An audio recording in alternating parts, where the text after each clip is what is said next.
One of the things that concerns me is putting forward the good points for agriculture and how the economy can build off it.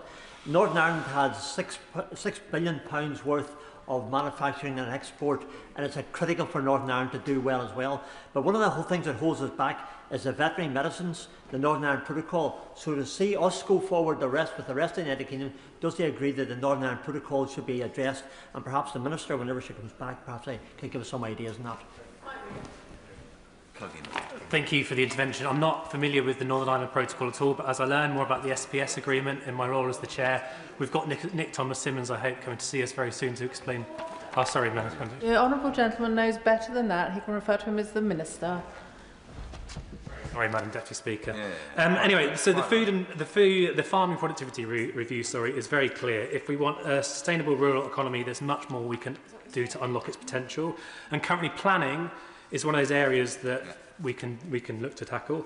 A farmer can spend millions of hours filling in mountains of paperwork to build new sheds, slurry pits or new barns to support better welfare, and our planning system does not support our farmers, the livestock that they keep, or the British public who love what they buy from their supermarkets, butchers and cafes. As set out in the paper Yes in My Farmyard, which I delivered with the YIMBY initiative and with support from the Honourable Member for Glastonbury and Somerton, we've identified some clear recommendations as to how the government can help reduce paperwork and speed up rural development. I'd like to just share a few. So through the permitted development regime, this Labour government can put down instruments to improve Part 6 of the regime by abolishing height and volume restrictions on land and machinery improvements. We can also change and expand Class R regulations to improve anaerobic digestion and storage for digesters, which will help enhance the circular economy for fertilisers, reduce our reliance on Russia and other states where we get our fertilisers from, and lower river pollution. And we can expand Class Q regulations to natural landscapes to ensure that our farmers can build small, sensible, sustainable settlements for their agricultural workers, who in turn can protect these precious environments. There are practical steps which will help rural businesses diversify and bring long-term stability to rural economies.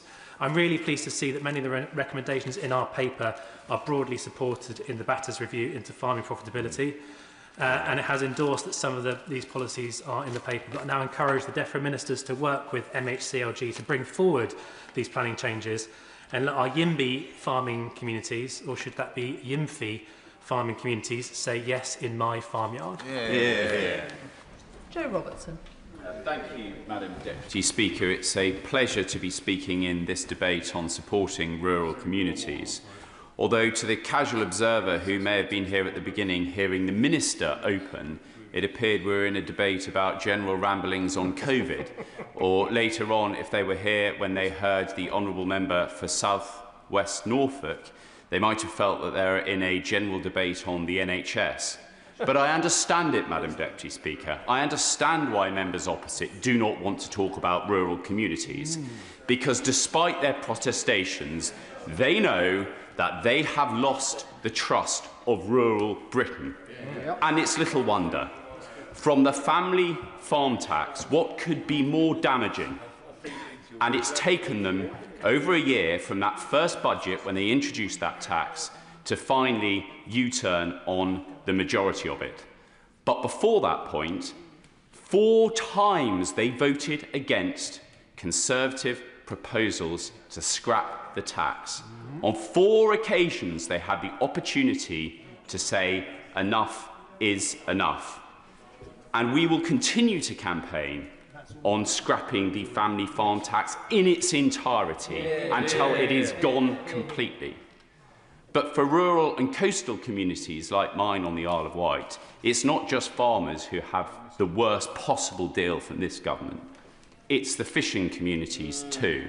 In my constituency, just 2 decades ago, there were 30 fully crewed fishing boats. There are now 3. And this government rubbed the fishing community's face in it when they renegotiated with the EU and folded and gave away our fishing rights for 12 years. And Madam Deputy Speaker, for those who are reading this in Hansard in the future, From the benches opposite, there seem to be smirks, expressions of laughter and jeering. This is a party, a government, who fundamentally misunderstands the damage it's doing to rural Britain. The Conservative Party have always been and always will be the party of rural Britain. I will give way. Will my honourable friend agree with me that one of the greatest damages that they're doing to the countryside is destroying it with acres upon acres, thousands of acres upon thousands of acres of solar farms, destroying our best and most versatile farmland? I wholeheartedly agree with my honourable friend, and I thank her for raising it. And to add to that, destroying many rural areas with a clamour for house building in the wrong places. We should all agree, we can all agree, we need more houses for future generations. The argument is where you build them. And I'm surprised to hear members opposite say that they speak to farming communities and rural communities who are, yes, in my backyard, they want building.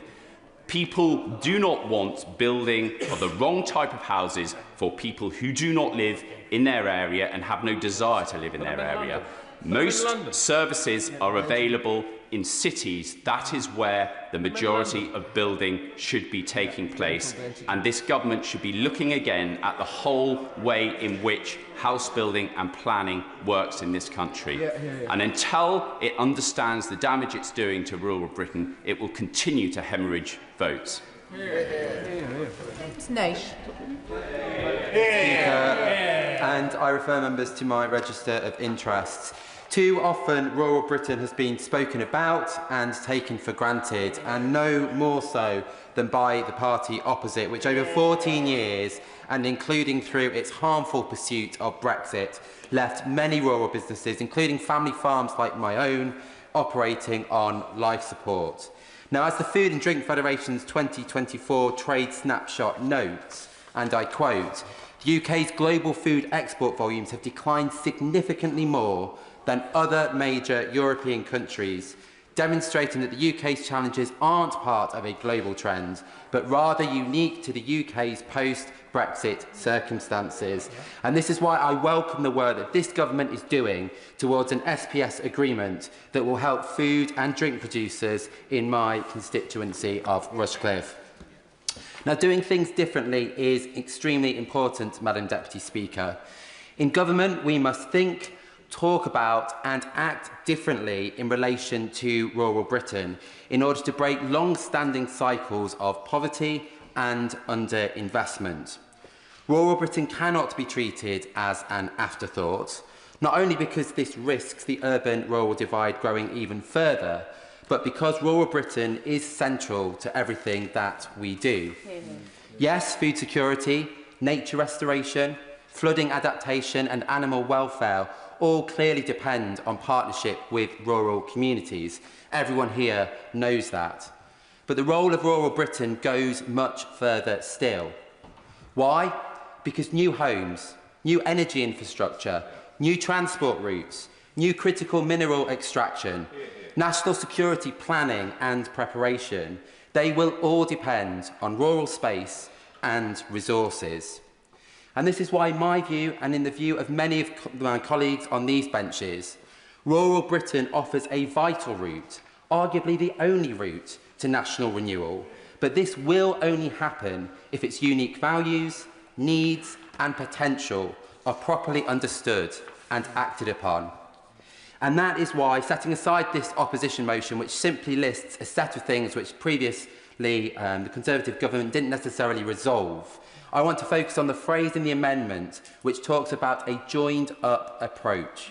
And I will continue to push the government to commit to developing a proper rural strategy.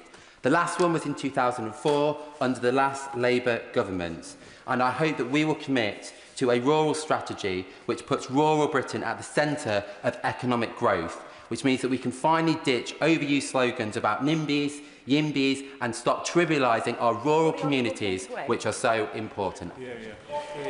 The honourable gentleman is out of time. Harriet Cross. Madam Deputy Speaker, and I'm really grateful to have been called today. And on any other week, I would focus on more substantive day-to-day, week-to-week rural matters, whether that's the family farm tax. I am grateful that there has been this partial U-turn. It shouldn't have taken this long. It shouldn't have taken the pain and frustration and hurt that it caused our farming and rural communities. It must go further. We must get a full U-turn. We have to protect our rural communities. There's a reason why over 6,200 farming, agricultural and forestry businesses have closed since this government's come to power. It's not just farms impacted by the family farm tax. It's our rural communities as a whole, the suppliers, the contractors. They're all important. They're all part of our rural matrix, and they're all being let down by the family farm tax. But given it's this week, and given the events in North East Scotland and Aberdeenshire, in particular with the snow, I want to focus on what's happening there and the support for our rural communities. Aberdeenshire is the 4th lowest funded council in Scotland and the lowest funded rural council. Because of that, Aberdeenshire Council has had awful decisions in recent years on the provision of services. Many of these focused on our roads, on gritting and the provisions for winter preparedness. And we are seeing the results of that at the moment. Aberdeenshire is under a few feet of snow, not a dusting, a few feet. Our farmers are literally walking through waist-deep snow to dig their sheep, their livestock out of snowdrifts. They're then getting in their tractors to clear the roads for communities. They're bringing people who are stuck and needing medical attention in their cabs to the main roads to try and get them to hospitals. Our rural communities pull together when they're in times of need, when there is time to take action. They have done that for years, they will keep doing that, and they deserve our support. But support is not enough. We must make sure that rural communities are properly funded, properly supported, and able to act and prepare for situations like this. And I will end briefly with just a thank you generally to everyone in Aberdeenshire in the last week who has lent a hand. Whether that's, as I've said, the farmers, whether that's the council workers, organisations and volunteers like COTAG who have been amazing in getting people out of tough situations. Volunteers, neighbours or just passers-by who have pushed cars, dug roads, children who we've seen digging out driveways of their neighbours. It's been a massive effort in Aberdeenshire. It will continue. The next issue is ice. We're getting freezing temperatures, and once the snow, the masses of snow starts to melt, ice and flooding will be the next issue. We must be prepared. We need assistance and funding to make sure that when this happens again, which it will, Aberdeenshire and other rural counties can be properly prepared. Thank you. Mr. Robbie Moore. Thank you, Madam Deputy Speaker. And it has been clear that this government has been a disaster for rural communities. And we've heard loud and clear from many excellent contributions on this side of the House that have highlighted the deep concerns faced by many of our constituents. The Right Honourable Member for Skipton Ripon highlighted the challenges of the family farm tax on pubs, on funding rural councils like North Yorkshire. The Honourable Member for the North Cotswolds highlighted the funding challenges that are being faced right now with Gloucestershire County Council, and the implications on the changes of shotgun licences will be disastrous for our shooting community. The Honourable Member for Bridlington and the Wolds, who is a doughty campaigner for our rural community, highlighted the challenges associated with the pig industry, the shooting industry, and the challenges with the family farm tax. And the Right Honourable Member for North East Cambridgeshire, who I was proud to serve as a minister in DEFRA before the general election, highlighted the challenge again of the family farm tax on his constituents, the fact that this government has cut productivity grants, the implications of the Baroness Batters review, and the fact that the government has not even announced yet what it's going to be doing with the 57 recommendations. The Honourable Member for Wetherby and Easingwold also highlighted the implications on many of those rural local authorities, like the cut on the Rural Service Delivery Grant, and again highlighted the impacts of the family farm tax and the family business tax on the wider supply chain that is impacting many of those family businesses supporting our families. And I will give way to the Honourable Member.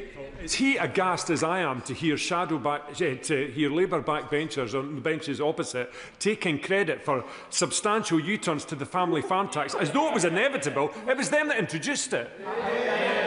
disagree with the honourable member, and I will come on to that because that is ridiculous. And we've heard from the honourable member for Beaconsfield, for South Shropshire, for North Dorset, who made the absolute critical point that this government should stop playing cat and mouse with our rural businesses. And the honourable member for the Isle of Wight East referenced the fact that trust has been lost with rural Britain and our rural fishing communities as a result of this government's choices. And quite rightly, the honourable member for Gordon and Buchan highlighted the challenges that are being faced right now as a result of the bad weather facing her constituency and the north of Scotland, and the fact that it is our farmers that are doing the hard work to support our rural communities. Madam Deputy Speaker, we have heard throughout this debate the immense pressure our entire hospitality sector is being put under. And I heard this from my own constituents, Michael, Kath and Jodie, at the Dog and Gun pub in the Worth Valley just before Christmas.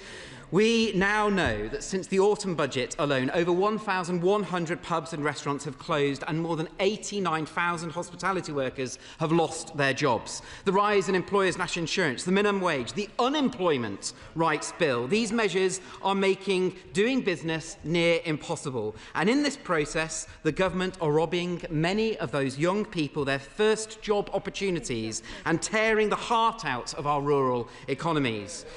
That's all in addition to the skyrocketing business rates foisted on our many pubs by this government. Many pubs are looking at increases in their valuation rates of 30%, a staggering amount that they simply will not be able to afford. The Conservatives will scrap business rates in full. Why on earth won't the Labour government do it? Madam Deputy Speaker, is it any wonder that up and down the country, Labour MPs are finding it harder and harder to find a pub that will serve them? And if they thought it was bad for pubs, it's just as bad for our farmers. Just look at what rural Britain has been hit by in the last 18 months alone through the choices of this Labour government. De-linked payments dramatically reduced, capital grants closed overnight, the sustainable farming incentive stopped with no warning. And then how embarrassing was it, Madam Deputy Speaker, that ministers were forced to admit that they wrongly refused SFI funding to around 3,000 farmers when they shut the scheme. Pure ignorance and incompetence. Madam Deputy Speaker, the farming budget has also been slashed and now combined and referenced as the farming and nature budget to create the false impression that they actually care and that funding has increased. New taxes on fertilisers, the new double cab pickup tax, plans to reclassify shotgun licences, making it harder, more difficult, more expensive to renew and apply for a licence. Country pursuits and sports, which drives the rural economy, to be banned, and a land use framework threatening to take 18% of our land out of UK food production. A US trade deal that totally destroys the UK bioethanol market, and with it robs 1/6 of the domestic wheat market for our farmers. And Madam Deputy Speaker, I go on. Prime agricultural land being covered in solar panels by the Energy Secretary, regardless of local opinion and food security concerns. And on that point, I will give way. I'm very grateful to my honourable friend giving way. And does he share my concerns? And I raised this in the Opposition Day debate for the summer, that on top of solar farms taking over agricultural land, no research has been done in thermal runaway and what the evaporation of heavy metal output onto agricultural land would cause. My right honourable friend makes an excellent point. It feeds into the narrative that this government is not making the sound decisions that our rural economy wants, given the fact that they are industrialising much of our prime agricultural land with heavy metals that will damage the soil nutrients in the future. And closer to home to me, Madam Deputy Speaker, in Keighley, plans to roll out England's biggest wind farm on our protected peatland. A disgrace that the fact that the moratorium on onshore wind has been removed by this Labour government. And the Young Farmers Grant, Madam Deputy Speaker, cancelled for the first time. Our rural councils have been hit hard too, with a £110 million rural service delivery grant, which supported many of our rural communities, axed. Fairer funding for rural councils scrapped, and the transport, the £2 bus cap gone, making it more expensive to get around our rural areas. And then to top it all off, 14 months of anxiety over the disastrous family farm and family business tax. 14 months of families who have worked hard all of their lives, completely terrified about their future. Parents, grandparents of young farmers in tears. And yes, Madam Deputy Speaker, lives have been lost, only for the government to finally admit what was obvious to everyone else from the start. So I must say, to see some Labour MPs treating this as a victory lap is a disgrace, and to see others now coming out of the woodwork to say that actually they supported these changes all along is even worse. Because the reality is, right up until Christmas, Labour ministers were adamant that there would be no changes to APR and BPR. Labour MPs voted against this policy 4 times, and only one MP, Madam Deputy Speaker, on the Labour benches had the backbone to vote against this policy before against the Chancellor. So, Madam Deputy Speaker, time and time again, this Labour government has failed to understand, and worse, ignored rural Britain. As a result, family businesses' confidence is now at a 15-year low. The government's own farmer opinion tracker shows only 1 in 3 farmers in England now feel positive about their future. A third of farmers are planning on scaling back investment because of this government's policies. A record number of farms have closed since Labour came to office, and the government's own profitability review is being rolled out at the slowest of speeds. So can I urge every honourable member who has sought to defend the government's record in this debate today to get real and recognise the dire situation rural Britain is in. This government has chosen to ignore warnings, dismiss experience and gamble with the livelihoods of the people who feed this country and care for this countryside. Farmers and rural communities see exactly what's happening. Our pubs and hospitality sector is struggling. They feel it. They are paying the price for it, and Madam Deputy Speaker, rural communities will not forget who stood with them and who turned their backs. Thank you, Madam Deputy Speaker. I'm grateful to have the opportunity to close this debate, and I have to say, even in the deep, bleak midwinter, I don't recognise the gloomy, barren landscape that members opposite have been describing. They describe a litany of disasters. If only they'd been in government for the last 14 years and been able to do something about them. As I go round our countryside, I see quite a different picture. Millions of people in rural communities who were taken for granted and underserved by the party opposite, and that's why they kicked them out at the last general election. On this side of the House, we are laser-focused on encouraging growth. And it is a Labour government that is now the party of the countryside. They should stop talking the country down and get behind our drive for growth. But let's look at the inheritance that they left with local communities. Broken public services, boarded up post offices, crumbling schools, sky-high NHS waiting list.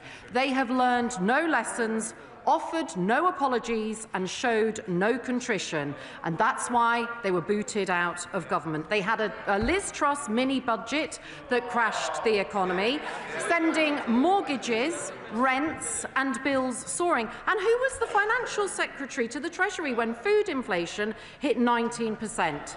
The Shadow DEFRA Secretary. I'm not giving way. I've got 8 minutes to respond to the debate. Their former Prime Minister was explicit about their policy of and saying there's a deliberate policy of taking money away from deprived inner city areas to give to rural areas. This government is cleaning up the mess they made. We've stabilised the economy, and I'm grateful. Well, I'm sorry that the gentleman for Winchester isn't in his place, because I cycled there from the New Forest during the COVID lockdowns, and I did the 25 miles, got to Winchester, but he talked a lot about the 61 bus, but he didn't mention anything about the rail fare freeze that is going to mean that his constituents are going to enjoy freezing of rail fares, as well as the freezing of prescription charges, £150 off energy bills, and the driving up of wages. And what did the Conservatives do in relation to each of those areas that will help people in rural communities? They voted against each and every one of those measures. They left the health service that was on its knees, our schools were crumbling, and they crashed the economy. So we've done more in 18 months than they have achieved in 14 miserable years. Cheaper mortgages, new rights for workers, and lifting 500,000 people out of poverty. And I want to come back to bus routes, because under the Conservatives and Lib Dems, bus routes in England declined by 50% since 2010. 8,000 services slashed on their watch.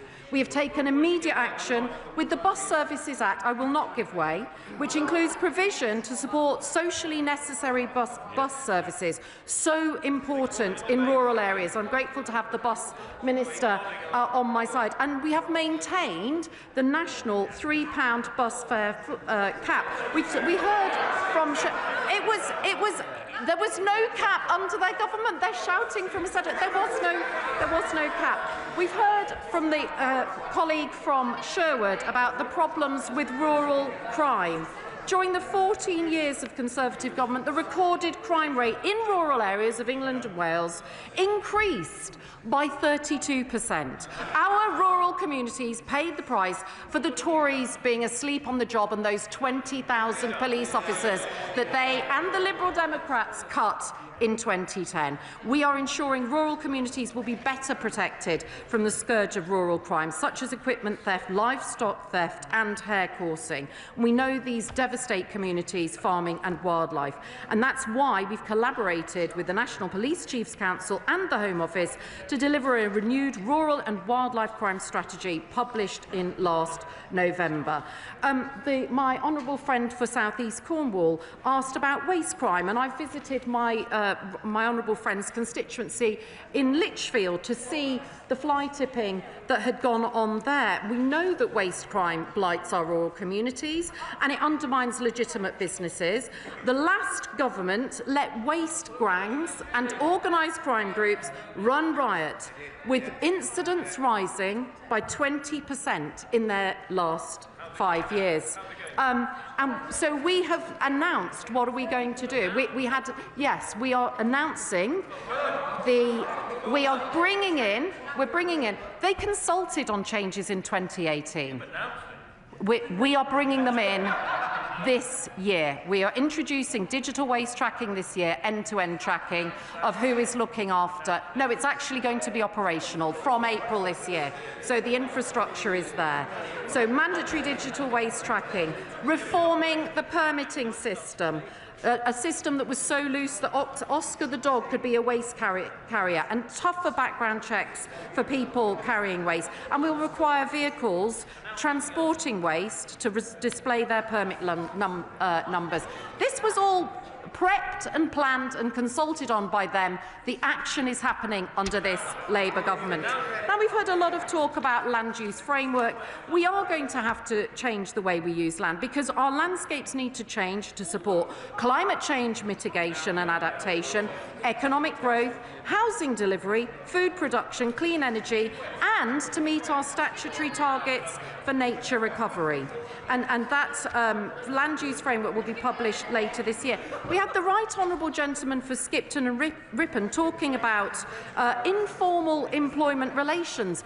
I'm old enough to remember when their government, with the Lib Dems in coalition, abolished the Agricultural Wages Board, abolished the Commission on Rural Communities, and their prime plan for rural prosperity was to sell off the nation's forest, which received uproar in the rural communities and which was the first U-turn of that coalition government. As the Minister for Forests, I have been visiting Hexham, and I stood amongst the pines and the spruce and the furze trees of Kielder Forest, a landscape bursting with growth, renewal and vitality. And I met the men and women who make that possible, and I met some of the businesses with my friend, the member for Hexham. We went to innovators at Egger in Hexham, one of Northumberland's largest rural employers, turning timber into panels that are found in homes and workplaces across the country. We have announced the first new national forest for more than 30 years in Bristol, Swindon and Gloucester, all around the west of England, and we're not waiting 30 years to announce the next ones. In November last year, we announced the creation of 2 more national forests, the Oxford-Cambridge corridor, and a competition will be launched for a 3rd new national forest in the Midlands or the north of England in early 2026. Tens of millions of new trees planted in the coming years alongside new infrastructure and new homes that this country needs. Now, I want to come on to some of the points raised in the debate. So I was asked about the Batters review. There were 57 points. The member for Wetherby and for Northampton South, I learnt a new word about YIMFI. Our priority is to get the implementation of this right, and we are considering all of those recommendations, but we will set out a detailed response to the Batters review in our 25-year farming roadmap. On firearms licensing, the Prevention of Future Deaths report into the fatal shootings in Plymouth said that there were problems in the firearms licensing scheme, and the fees for firearms licensing were last reviewed in 2015. So it is important that the additional revenue from firearms licensing is used to... Mike Wood. I beg to move that the question be made. The question is that the question be now put. As many as of that opinion say aye. Aye. Of the contrary, no. I think the ayes have it. The ayes have it. The question is that the original words stand part of the question. As many as of that opinion say aye. Aye. Of the contrary, no. Division, clear the lobby.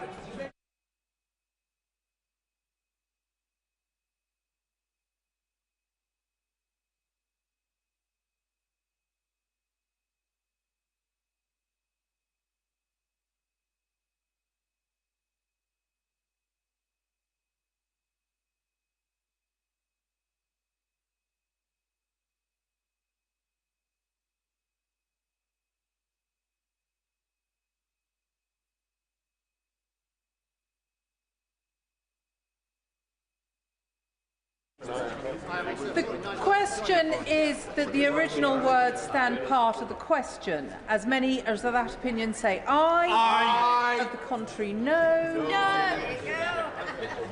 The tellers for the ayes are Andrew Snowden and Jerome Mayhew. The tellers for the noes, Gregor Poynton and Nezel Caliscan.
Order.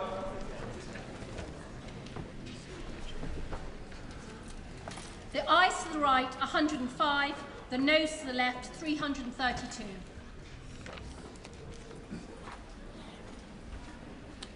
Thank you. The ayes to the right, 105. The noes to the left, 332. The noes have it, the noes have it. Unlock.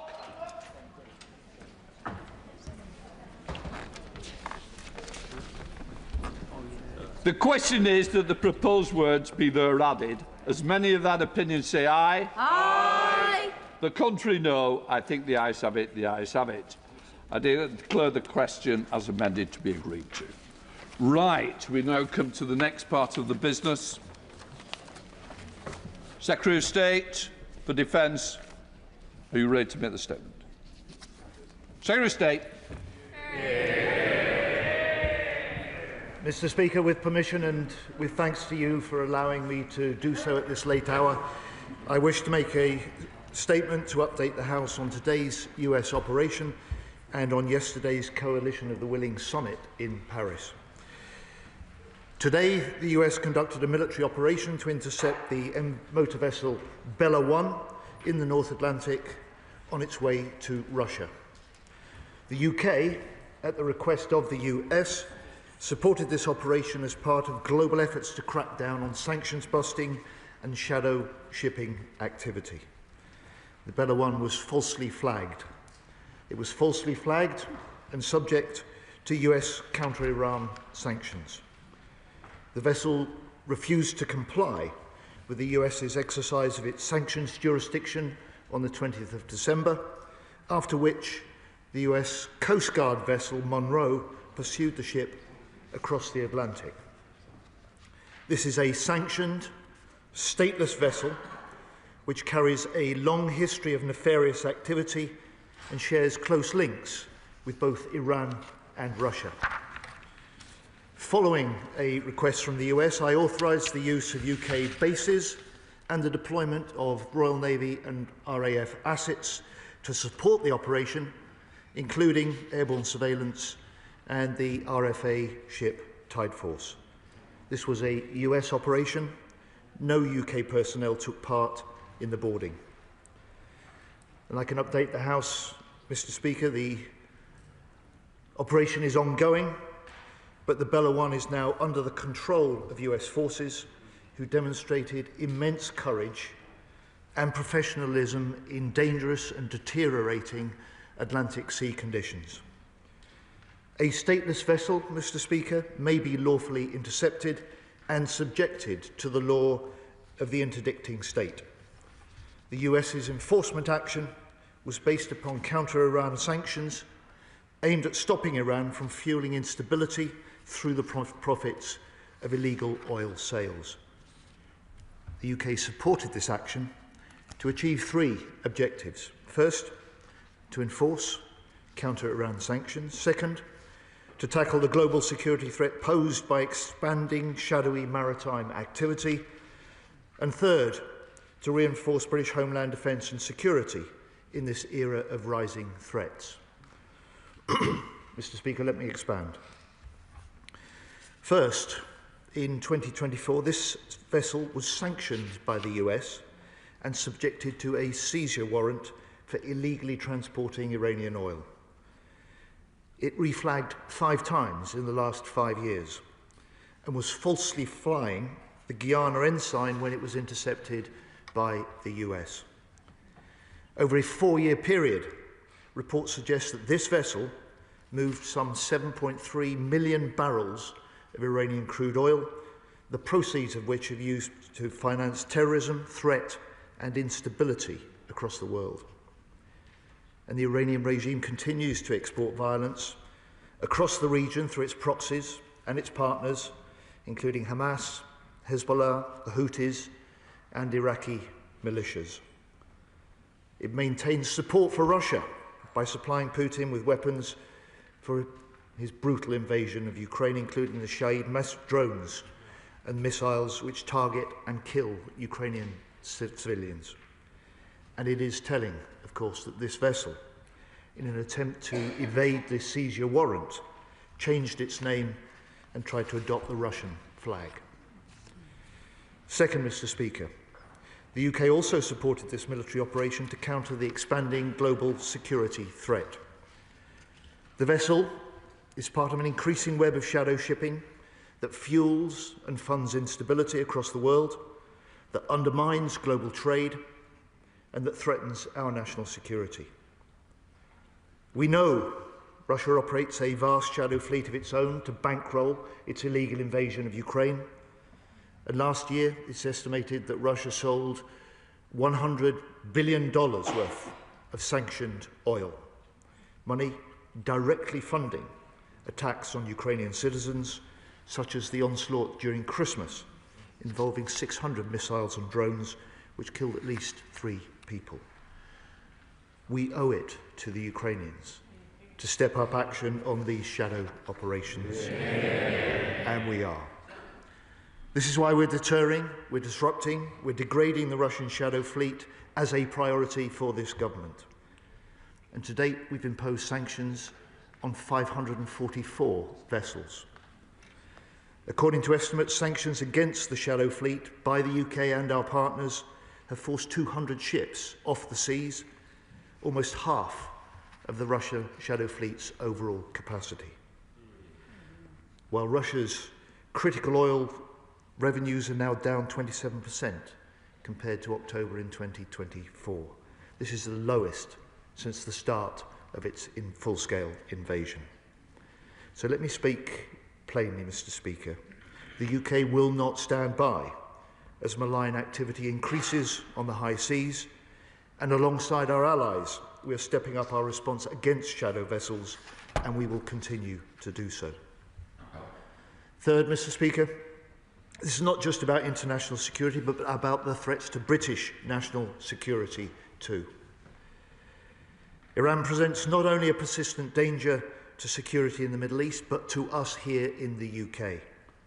It poses a significant espionage threat, it sustains an aggressive cyber attack campaign against us, and as our own House of Commons Intelligence Security Committee reported, since 2022, the Iranian regime has plotted at least 15 assassination or kidnap attempts on British soil.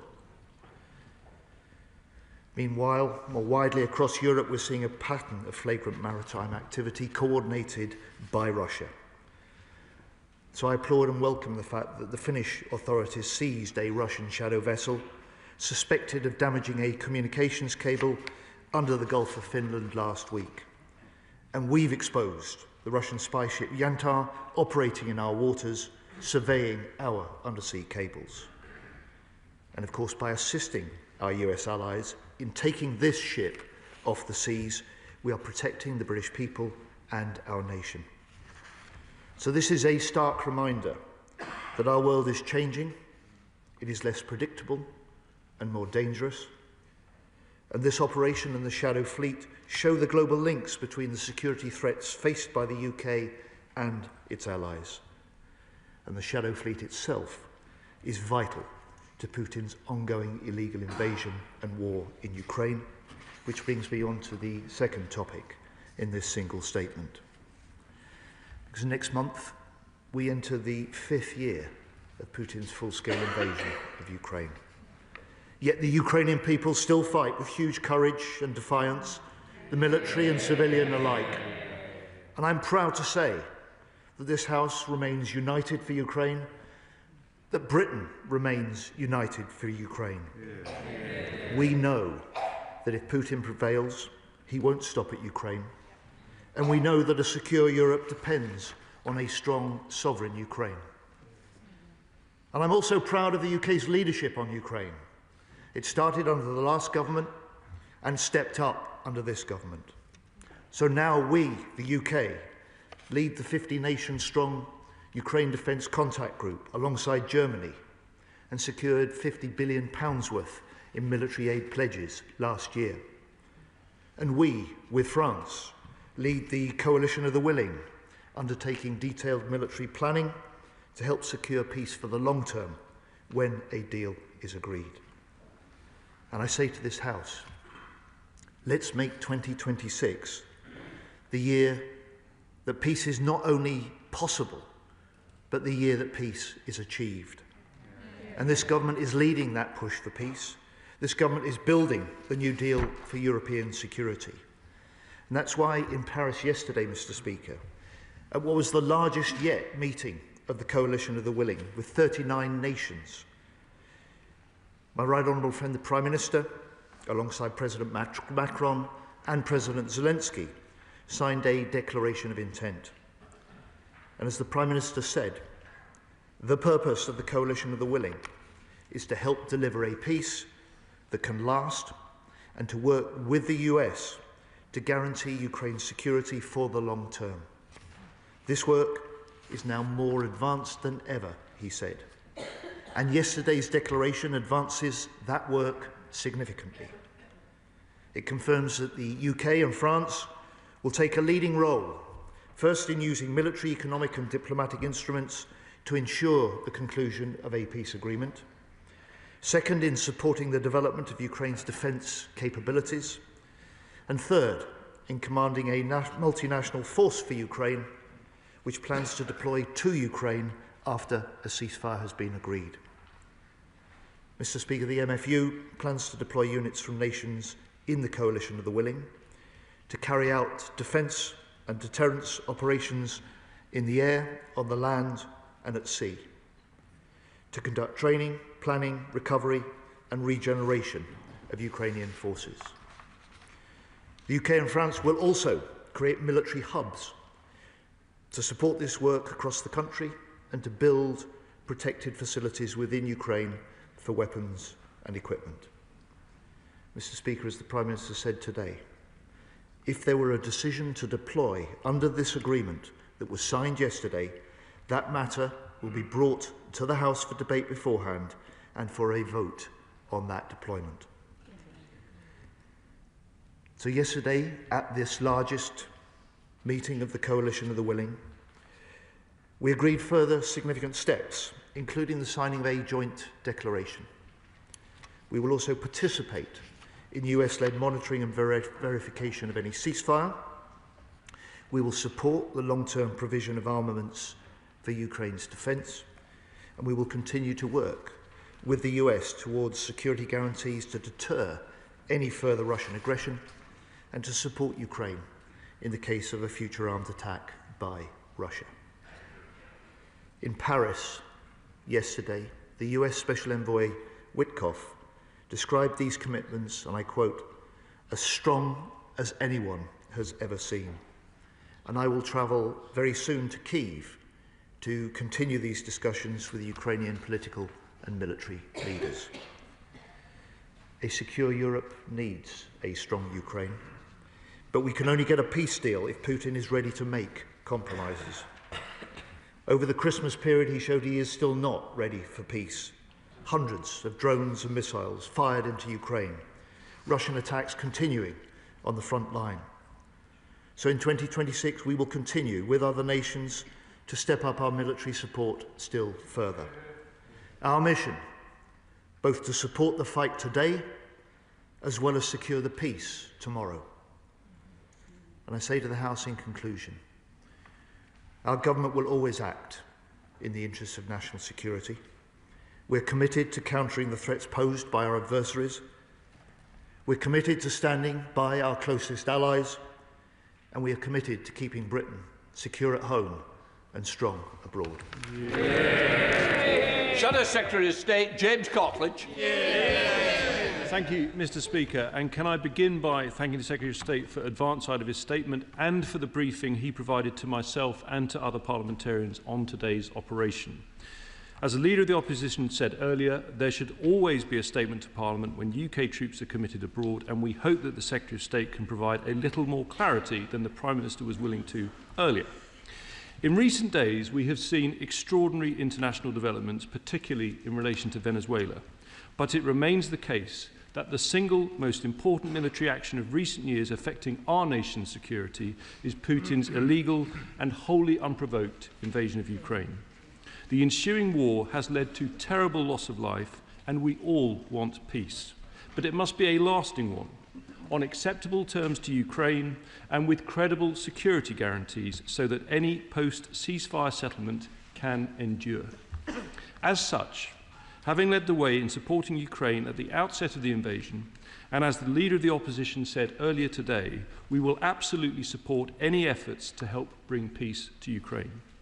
Specifically, it is entirely right to plan for a ceasefire, and just as we brought together an international coalition to provide weapons to Ukraine, we welcome the way the government has worked with international partners to plan how a potential ceasefire will be supported militarily. As to the details of those plans, can the Secretary of State provide further information on the number of personnel involved?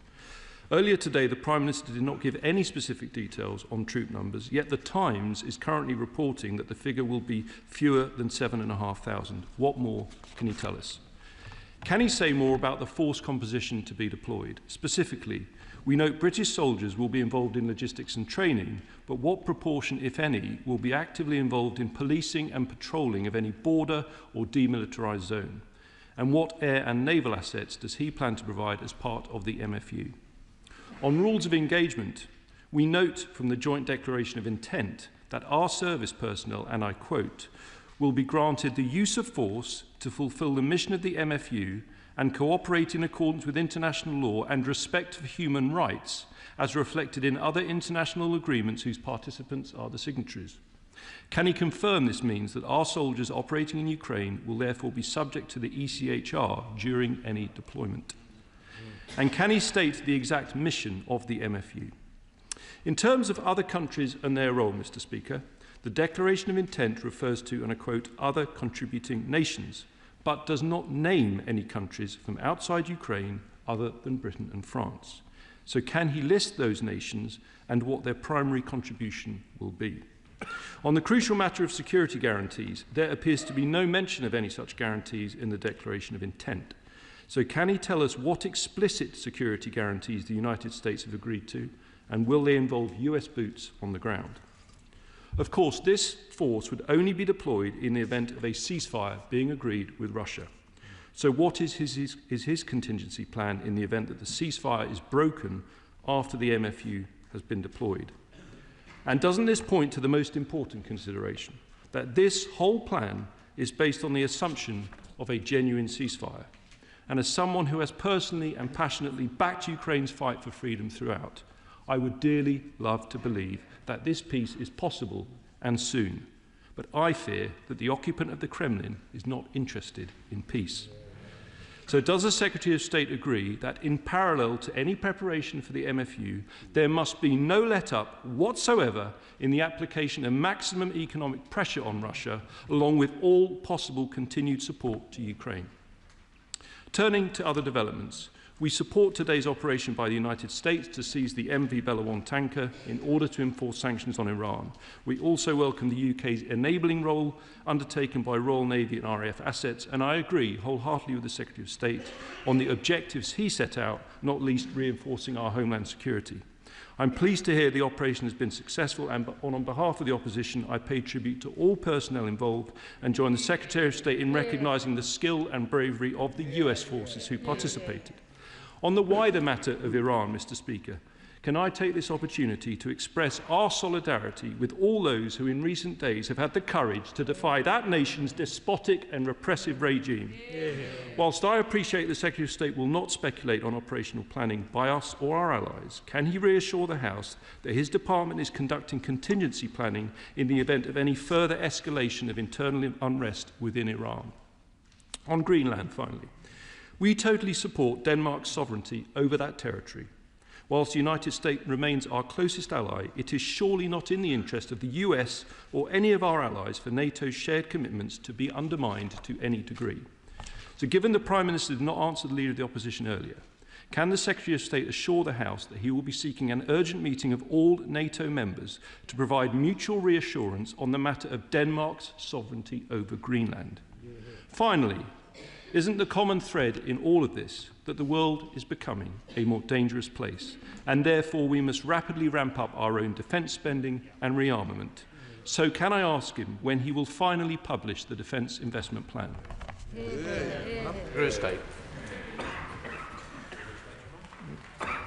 Mr. Speaker, we are working flat out on the Defence Investment Plan. We will complete it and publish as soon as we can. On Greenland, the sovereignty of Greenland is not at issue. It is clearly Denmark sovereignty. It is clearly Greenland and Denmark are part of NATO. Its security is guaranteed by its membership and by all 32 nations of NATO. And any decisions on the future of Greenland are a matter for the citizens of Greenland and for Denmark. Mr. Speaker, let me turn to his more extensive questions and points about the declaration of intent yesterday and the situation in Ukraine. I welcome his commitment to seeing a lasting peace, a just peace, and I welcome his support for that. He pledged his support for all efforts to bring peace to Ukraine, and I welcome his support for our work in doing so. On the detailed questions, I'm simply not, and he as a former defence minister will well understand this, going to go into details about the nature of the activities in the deployment, the numbers of troops that are likely to be deployed to Ukraine, or the details of the commitments that other nations have made. The finality of that will depend on the details of the peace deal. The Honourable Gentleman quite rightly said we will deploy only in the circumstances of a ceasefire and a peace agreement, and to disclose, let alone to debate those sort of details, will only make Putin wiser. On the question of the deployment in future of any British forces, I'm proud to say that whenever British forces deploy, and whenever they deploy abroad, they meet the highest possible standards of international law and professionalism, and they will continue to do so. And in the numbers of nations committed and involved in the planning of the coalition, as the Prime Minister has said, and I've said in my statement today, yesterday's meeting was 39 strong. It was the largest meeting of the coalition of the willing yet. And I think yesterday's declaration of intent is not just signifying an advance in our work towards the security guarantees and peace. It signifies a gathering momentum behind that. I just say to the Honourable Gentleman this: whilst he welcomes our support for efforts and pledges his own support for efforts to bring peace, he questions aspects of this deployment, aspects of this coalition of the willing, when his own leader has still not publicly backed the coalition of the willing, has still not publicly said she would support the future of the multinational force for Ukraine. And if and when she does so, then we will gladly see that as support for the security of Britain, the future of Ukraine, and the strengthening of our work with allies.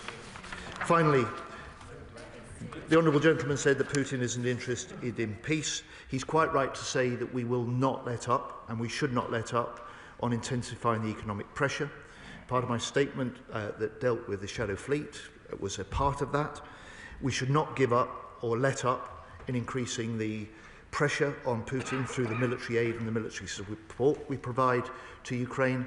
And I can tell the House that I will co-chair, alongside the German Finance Minister, the next meeting of the Ukraine Defence Contact Group.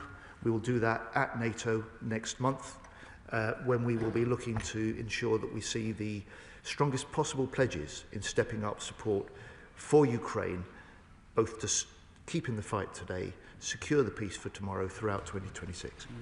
Chair of the Select Committee, Tamanjeet Singh Desi. Thank you very much, Mr. Speaker, and I welcome advance sight of the statement today from the Defence Secretary, and indeed thank the Defence Minister for the operational briefing this morning. And also welcome the Prime Minister's progress with regards to the coalition of the willing. But of course it does nothing to change the reality on the ground as currently faced by our Ukrainian friends, nor the growing threats that we face. And of course we await precise details with respect to numbers rumoured to be approximately 7,500 British troops. So perhaps my right honourable friend can allay my concerns as to how our already overstretched armed forces will be able to meet their existing commitments, especially in Estonia. And Mr. Speaker, today's UK support for our US allies to enforce sanctions in the Atlantic demonstrates the strength and value of alliances. And does my right honourable friend agree that the future of Greenland is for Greenlanders and Denmark to determine, and that any attempts by a NATO ally to seize NATO territory would not be in our collective interest, least not of all America's? Secretary of State. My honourable friend and I welcome his work as chairing the Defence Select Committee, are entirely at one with the Prime Minister. The future of Greenland is a matter for the people of Greenland. It is part of the sovereignty of Denmark, and it is part of the sovereignty of a nation who is a full-scale and valued member of the NATO alliance. I say to my honourable friend, he is right to question, and he will get the chance to question me directly when I look forward to appearing later this month before his committee with his members on the question of the UK deployment and our commitments.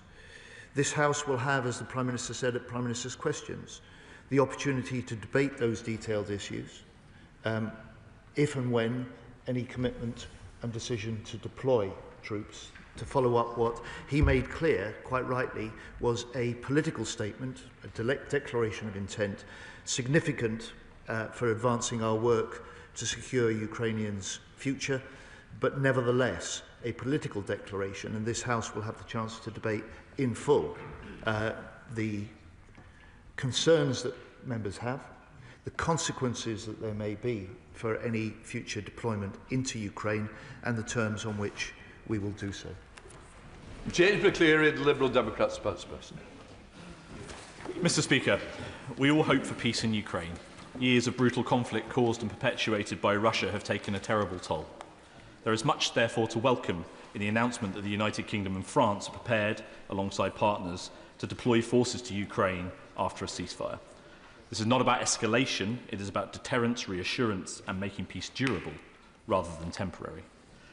We have been clear that Ukrainians are not just fighting for their own freedom, but for all of Europe. In return, we should be prepared to secure and make durable a fair peace deal. We should be clear about the purpose. Any deployment must be focused on defending Ukraine, strengthening deterrence, and supporting Ukrainian forces, not fighting a new war, but preventing the old one from restarting. It must sit firmly within international law, with clear rules, oversight, and the consent of this House. That matters even more at a time when trust in American guarantees is under strain, when rhetoric about annexing Greenland escalates, or when international law is treated as optional. Europe has a responsibility to step up in defence of principles that underpin our security. So does the Secretary of State accept that this announcement and other global events intensify the urgent need to increase defence spending to 2.5% and beyond? The Paris Declaration states that the force would only be deployed after a credible cessation of hostilities. Can the Secretary of State give some detail on what that means in practice? If it refers merely to a ceasefire, would British troops be expected to conduct combat operations if hostilities were to suddenly resume? Today's US operation to seize a Russian-flagged tanker supported by the UK reminds us of the deep and enduring security partnership our two nations have built. It is important and it is worth defending, but not at the cost of our values and our principles. The Shadow Fleet is one of the primary ways that Russia is funding its war in Ukraine. Legal action to diminish that fleet is welcome and stands in contrast to US actions in Venezuela, which represent a blatant breach of international law. So does the Secretary of State recognise this distinction? And is he prepared to guarantee that UK bases will not, in any circumstances, be used to facilitate operations that breach international law, including any attempt to invade or annex Greenland? Secretary of State. Well, Mr. Speaker, in my statement, I think I made clear that I took the decision to allow the US forces to base themselves in the UK because we took an assessment about the legal basis and the purpose for the planned US operation. That is our responsible thing to do. So I think the honourable gentleman should have absolutely no concern on that front. He rightly says that the shadow fleet is one of the primary ways in which Putin is funding his illegal invasion of Ukraine. That is why we are stepping up action on the shadow fleet, developing further military options and strengthening coordination with allies. And in many ways, he's right also to say that Ukraine is fighting for the rest of Europe. They are fighting for the same values. They're fighting for the same hopes and aspirations to be a country free to determine their own future. And on the circumstances of any deployment, the Prime Minister has been clear, and I've been clear to this House a number of times in updates on the coalition of the willing military planning, that the decision to deploy, the military plans that are prepared, will come into action in the circumstances of a peace deal being agreed. It's one of the reasons I stressed in my statement, Mr. Speaker, that we are working to support the securing of that agreement, as well as then the long-term peace that we all hope will follow. And finally, he urges me to support his argument that the imperative to increase defence funding to 2.5% and beyond, to entirely do that.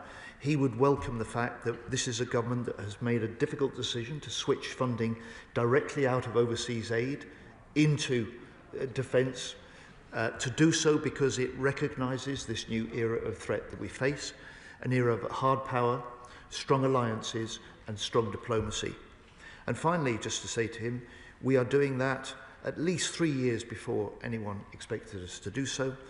We have an ambition and a commitment then to move that beyond to 3%, and we have made that commitment, that solemn commitment alongside all other 31 nations in NATO alliance, that we will spend 3.5% on core defence, a total of 5% on general defence and national security by 2035. It's a sign of the strength of the NATO alliance, the unity of the NATO alliance, and its ability to help make Britain more secure, as well as stronger abroad.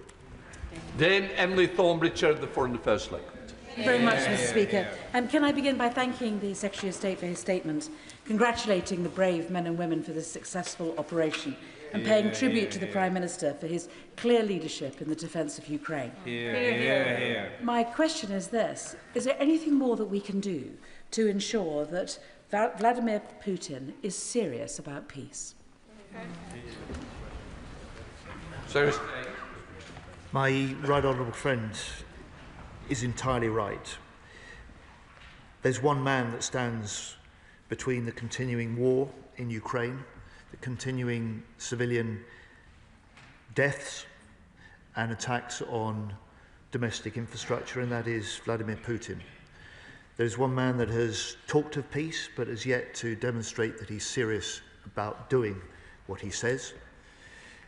Important steps, to answer my honourable friend's question, are keeping up the economic pressure on Putin. It's beginning to tell on his economy, it's beginning to tell on his oil revenues, it's beginning to tell on his people. And at the same time, we make clear that we will step up our collective military aid to Ukraine, as we are doing. And finally, we make clear, as this House has always said, we will stand united for Ukraine as long as it takes. Rishi Sunak. Thank you, Mr. Speaker. Can I thank the Defence Secretary for his statement this evening? And on Ukraine specifically, can I commend him, the Prime Minister and the Government for their continued efforts? I think this whole House will be proud of how Britain has led on this from the very beginning. The future of Ukraine, and indeed the security of Europe, is an issue of vital UK national interest, a point he and others have made. Now, I believe three prerequisites for a lasting peace in Ukraine are firstly a Western military presence there, secondly credible and durable security guarantees, and thirdly a well-armed and resourced Ukrainian military. So in his work with allies in the weeks ahead, will he ensure that any ceasefire or peace agreement does not give Russia a veto in any of those three vital areas? Secretary of State.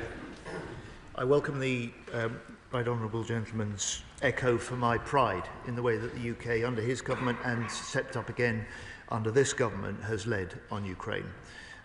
My pride also in the way that Britain remains united behind Ukraine. He's right about his three conditions. They are part of ensuring what this House wants to see, which is not just peace, but one that is lasting and secure. And the importance of the discussions and agreements, the importance in particular of the comments from Special Envoy Witkoff yesterday about the US's commitment to security guarantees that sit alongside and match European-led guarantees through the coalition of the willing could not be more important. And they will form the basis of the confidence that President Zelensky can have in going into the negotiations. We hope that they will add extra impetus to those negotiations, and in the end it will be a matter for President Zelensky and the Ukrainian people, the deal that they strike with President Putin, and in the meantime we lend all the support we can to President Trump, doing what only President Trump can, which is potentially putting the pressure on Putin, bringing the parties together and trying to broker the deal that will finally put an end to this terrible war. Thank you, Mr. Speaker. I welcome the Secretary of State's statement and the bravery of our service personnel who will have to consequence manage the result of such a military action today. This ship was not only part of an expanding global security threat, which was used to fund Ukraine, but it was also used to fund the nefarious activity that occurs here in the UK, the sub-threshold attacks and payments received by reform politicians like Nathan Gill. So we must wake up, because these attacks undermine our sovereignty and our way of life. And so it's asinine that the opposition uses moments like this to progress false arguments about the ECHR in rules of engagements for events that we aren't presently at. So would the Secretary of State agree with me that it is imperative that the opposition stand up and show on which side it is and sack its Shadow Attorney General? Secretary of State.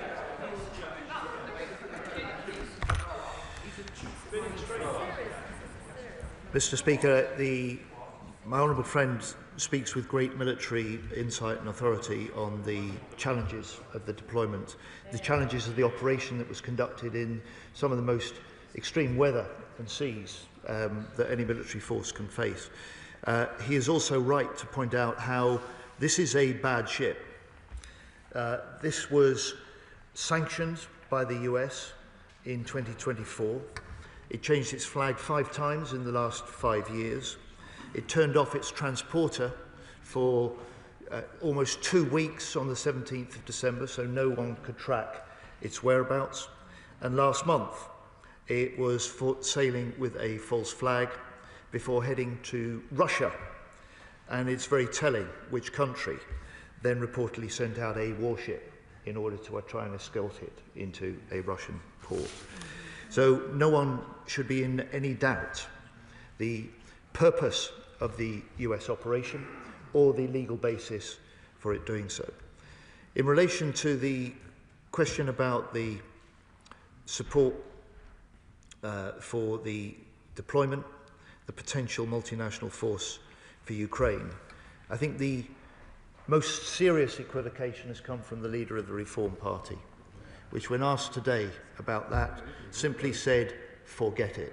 And I just say to the two representatives from his party in the chamber today, he did.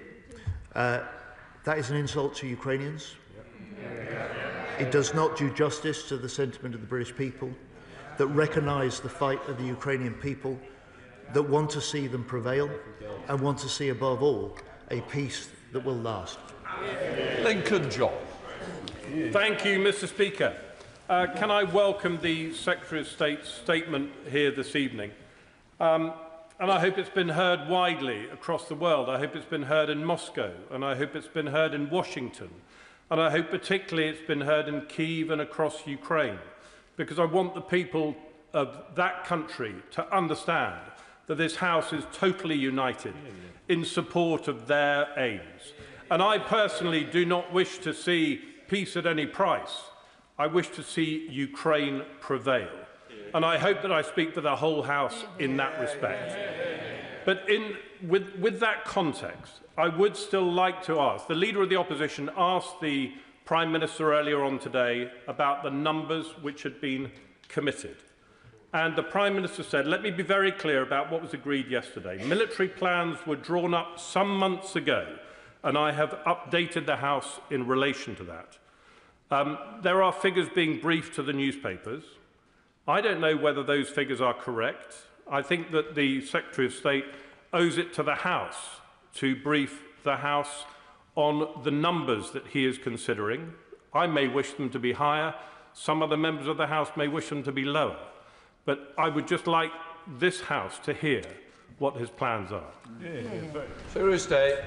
Mr. Speaker, I really welcome the honourable gentleman's response, his question, the way that he speaks for the House, and his urging that this is a statement, and indeed the declaration of intent that was signed in Paris yesterday will be recognised around the world, particularly heard in Kyiv, and I'm sure President Zelensky will ensure that. I will play my part in doing that as I shortly visit the country and will discuss the further work that needs to be done with their military and political leaders. On the question of detailed numbers, yesterday was a political declaration, it was a political statement. The detailed military planning that has been going on for months with the participating, contributing nations in the coalition of the willing means that we are ready if and when a peace deal is signed. The deployment that will follow that will clearly depend on the circumstances and detail of that peace deal. And I am not willing, and I have certainly not been briefing into the media at all, because any discussion of details of numbers, very detailed activities, only makes Putin wiser, only undermines the confidence that the Ukrainians can have in the guarantees that we're developing with them and for them. Baker. Thank you, Mr. Speaker. I welcome this government's commitment to providing security guarantees for Ukraine, which are vital to the defence of Europe and to upholding peace on our continent. But military resolve alone is not enough. Deterrence requires financial guarantees that underpin our security commitments today and in the years ahead. Can I ask the Defence Secretary, will the UK join other nations in seeking to establish a multilateral defence, security and resilience bank so that Britain can protect itself, stand firmly with Ukraine and uphold our responsibility to defend peace in an increasingly dangerous world? Well, my honourable friend is entirely right that part of the long-term commitment that we and other nations have made to Ukraine isn't just about our military support, isn't just about the deployment of a multinational force into Ukraine, it's about the financial support that Ukraine will require for the long term. And we are certainly interested in the proposals that she has been championing.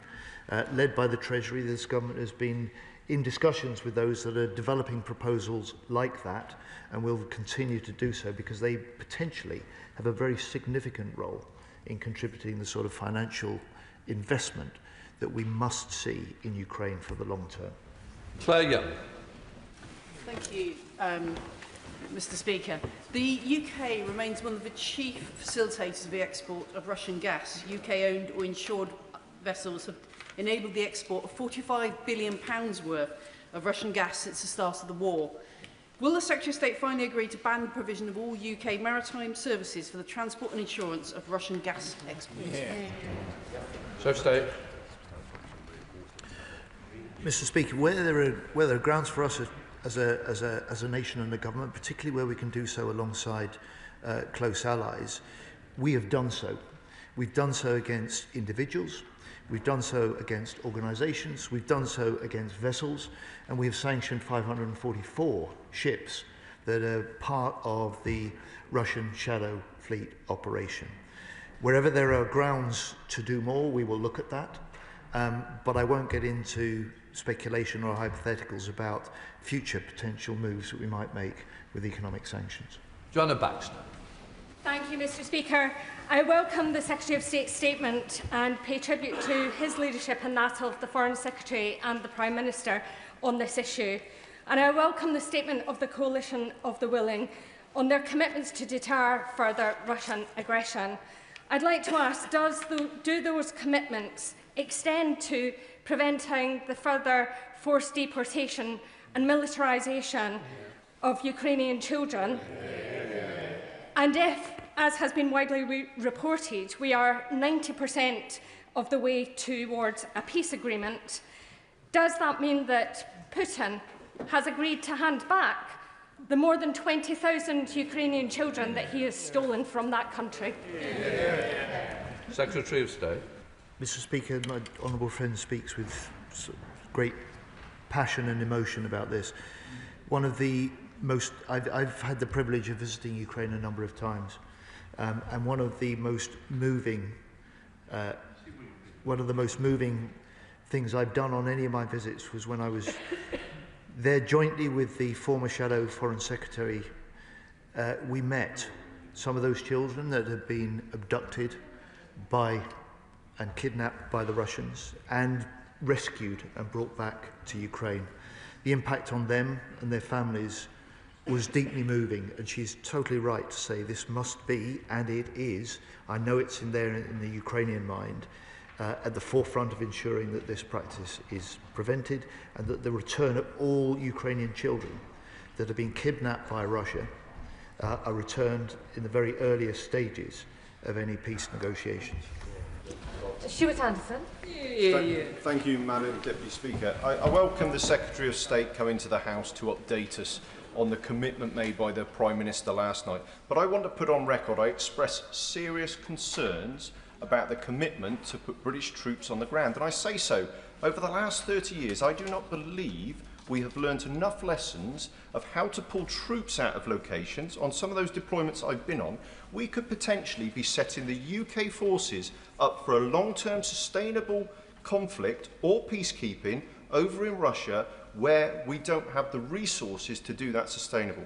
We need to look at things like funding, troop deployments and numbers, increasing the armed forces to do this. And the outgoing SACEUR at NATO believed that a full-scale global conflict would come between 1 and 3 years of cessation of fighting in Ukraine, where if that is the case, and many others believe that, our troops will be right in the front line. We'll go from peacekeeping to full-scale war because we put ourselves in there. Well, the honourable gentleman speaks with military experience, and he's one of the authoritative voices in this House, so I respect what he says, and I would just say respectfully to him, that is exactly why the Prime Minister has said and confirmed today that the in the circumstances of any decision to deploy UK troops into Ukraine as part of the leadership and commanding of the multinational force for Ukraine, this House will have the chance to debate that. It will have the chance to vote on it. Dame Griffiths. Thank you very much indeed, Madam Deputy Speaker. Well, I very much welcome the Prime Minister's leadership in the signing of the Declaration of Intent, but the vicious attacks by Putin on Ukraine over Christmas suggest that peace is still a long way off. So I wonder if my right honourable friend would update us on the military aid and support that we are providing to Ukraine, and can he give us reassurances that where there are depletion of stocks, they are being backfilled? Secretary of State. Yes, indeed, Madam Deputy Speaker. I believe I can, to my honourable friend.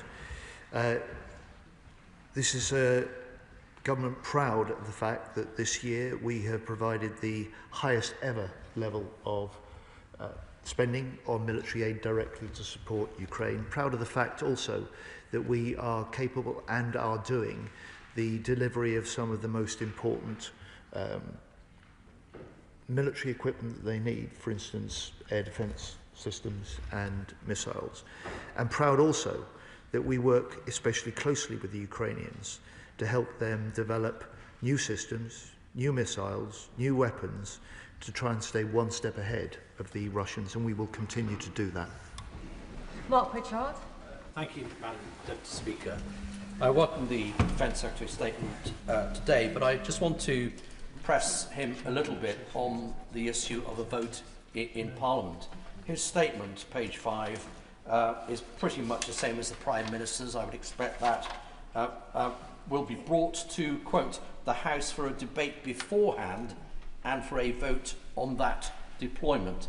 That is not the same as having a vote before the deployment. Now, there are very good strategic and military reasons for not making it very public before an immediate or surprise or secret deployment before it becomes public. But this is a public planned deployment as set out in the Paris Agreement. Couldn't become more public than that. So would he commit to a vote in this House before the deployment, not a debate in the House only? He will know in 2013, he was in the House, I think he came in 97, Prime Minister, now the Lord Cameron of somewhere in Oxfordshire, Chipping Norton, beautiful Oxfordshire, Chipping Norton, there was a vote, and that vote was lost by 13 votes.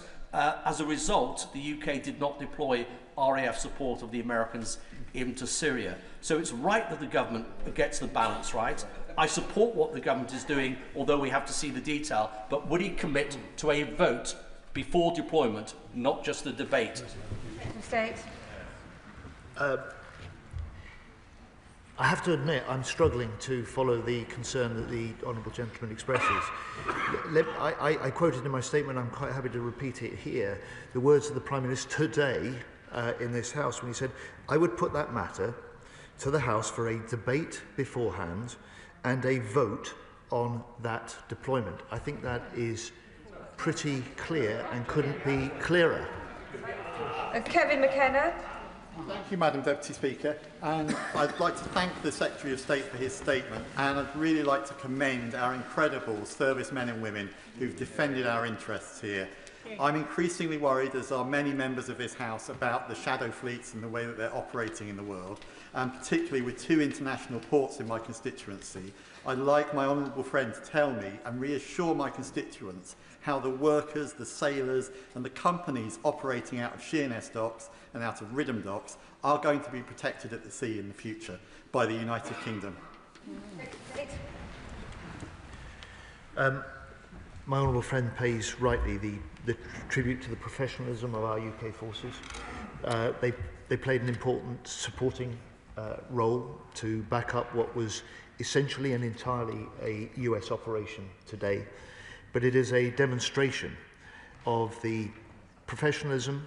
It's also a demonstration of the fact that we, with the United States, work together as the closest possible defence and security allies, something that this government is committed to continue to do, and our troops and our forces are proud to do so.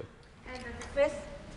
Speaker, the Secretary of State knows my support for the government's persistence over Ukraine, and I therefore welcome his statement today. We've spoken endlessly throughout this process. I am, however, deeply worried about deploying British troops into what is basically a First World War, as it were. It's with over 2 million dead or wounded as a result of the conflict. It puts it on a wholly different scale from anything we've been doing in the last 10 or 20 years. Afghanistan and the others are very small by comparison with what we're discussing.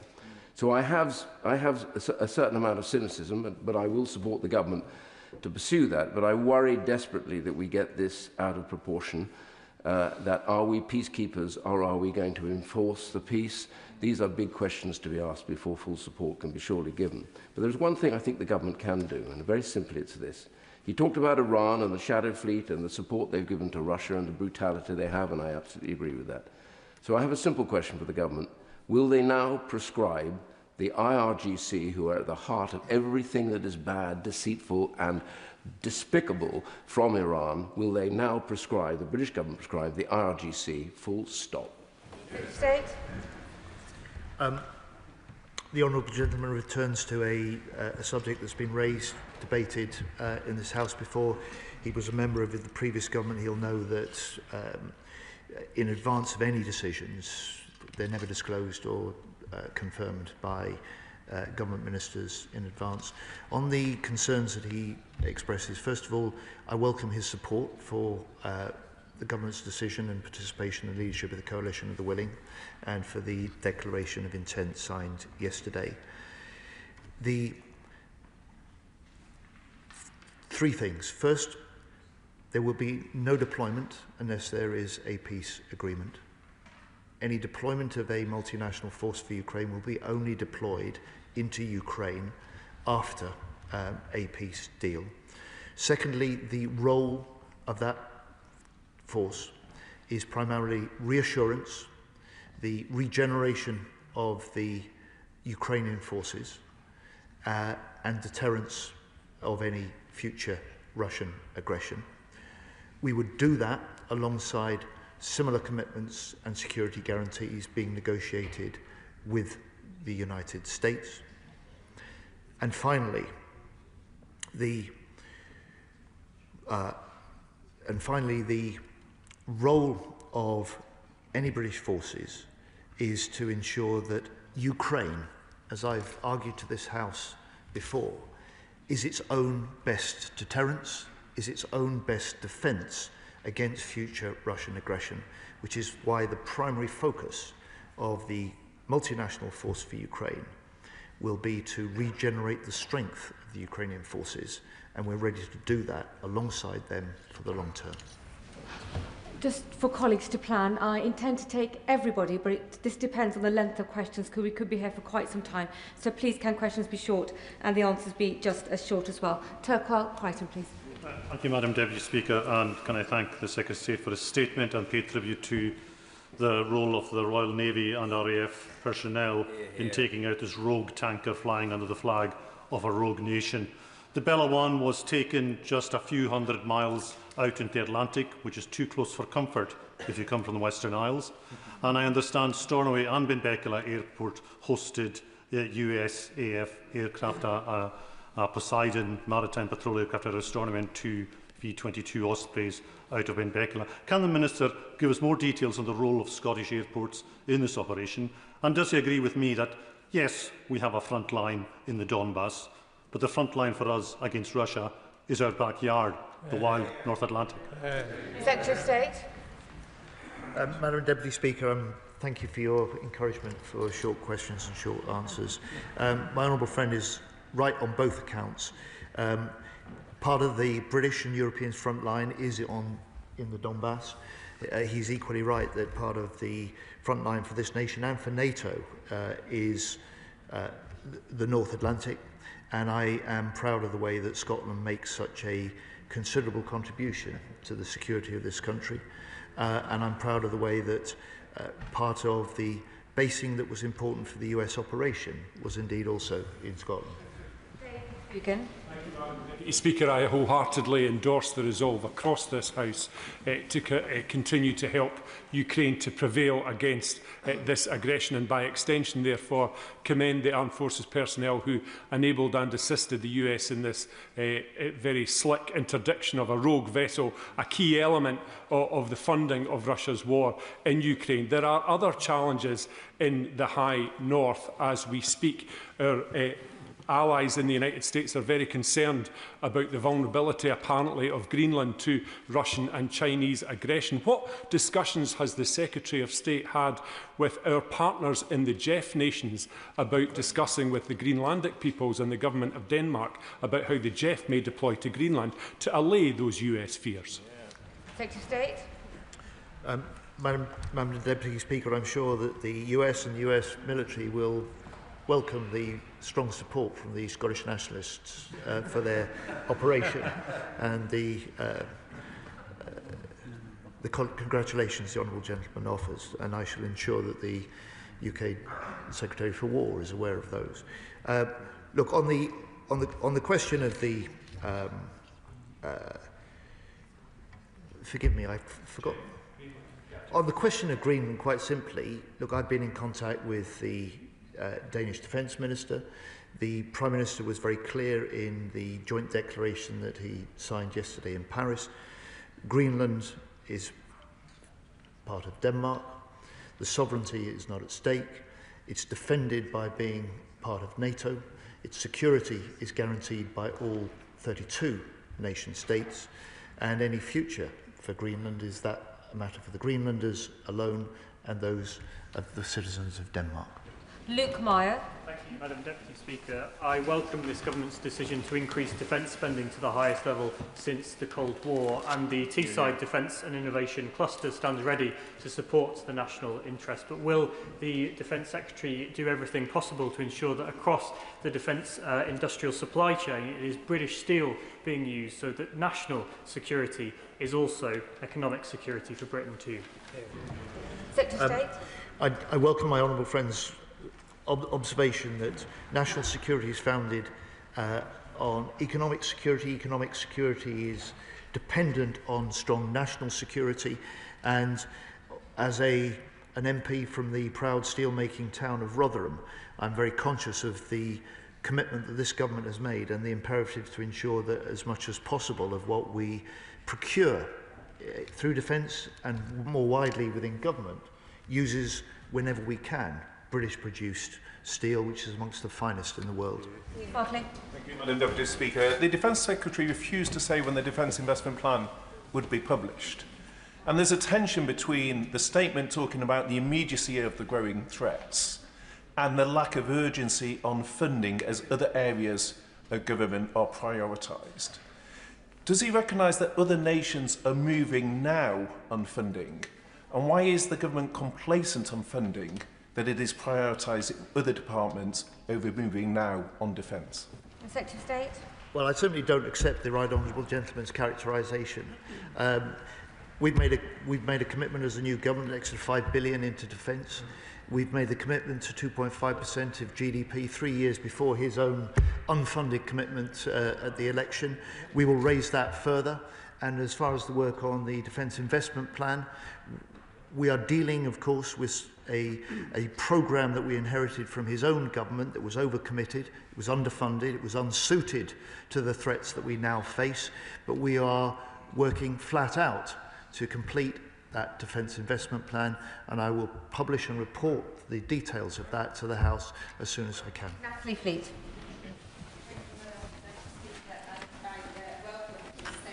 Defence Secretary. I also welcome comments from across the House on how the Prime Minister has been conducting himself and leading the coalition of the willing.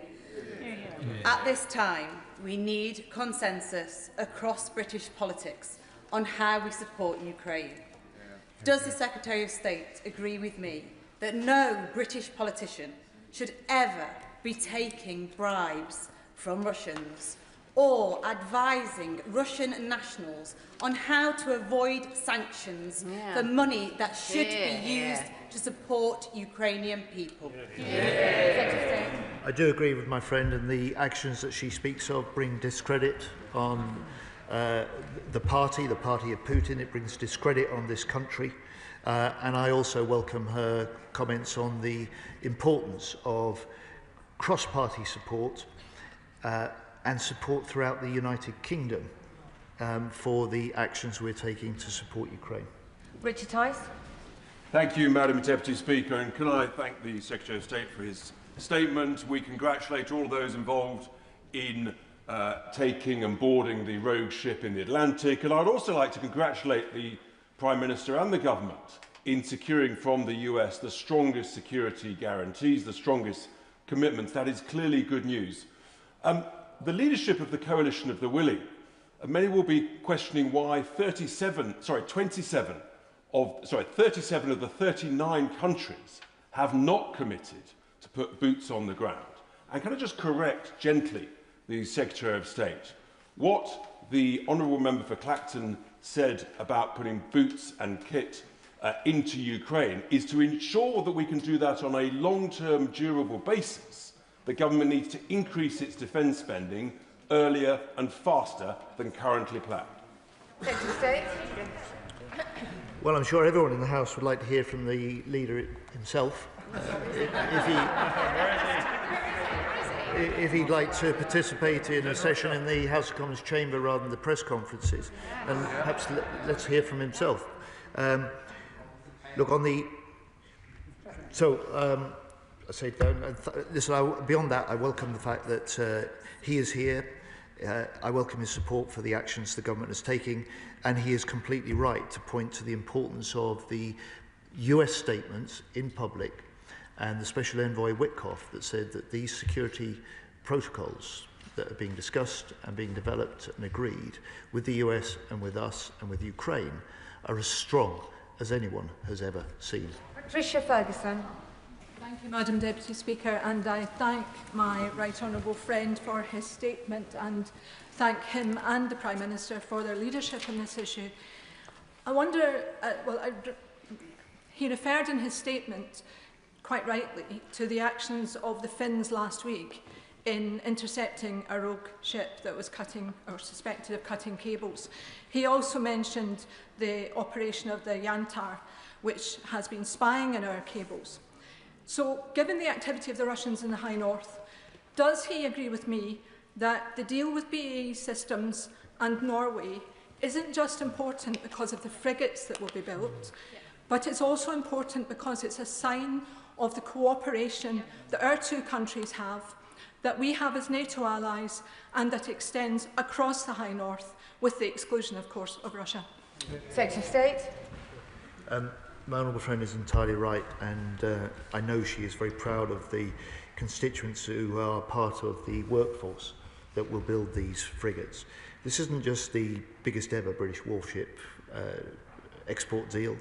This is going to set a new standard of countries, Norway and the UK, that are prepared to be able to combine and integrate their forces. And by doing so, we'll be in a stronger position to help deter Russian aggression and reinforce the security of the High North in future years. Andrew Morrison. The Defence Secretary said that one of the functions of the MFU will be to deter aggression. But you only have a deterrent if you have the willingness to engage kinetically, backing it up. So if this matter comes back to the House for a vote, will he be clear on the rules of engagement for the deployment of our troops? Will the status of forces agreement with Ukraine be explicit? And does he envisage the triggering of the reserve force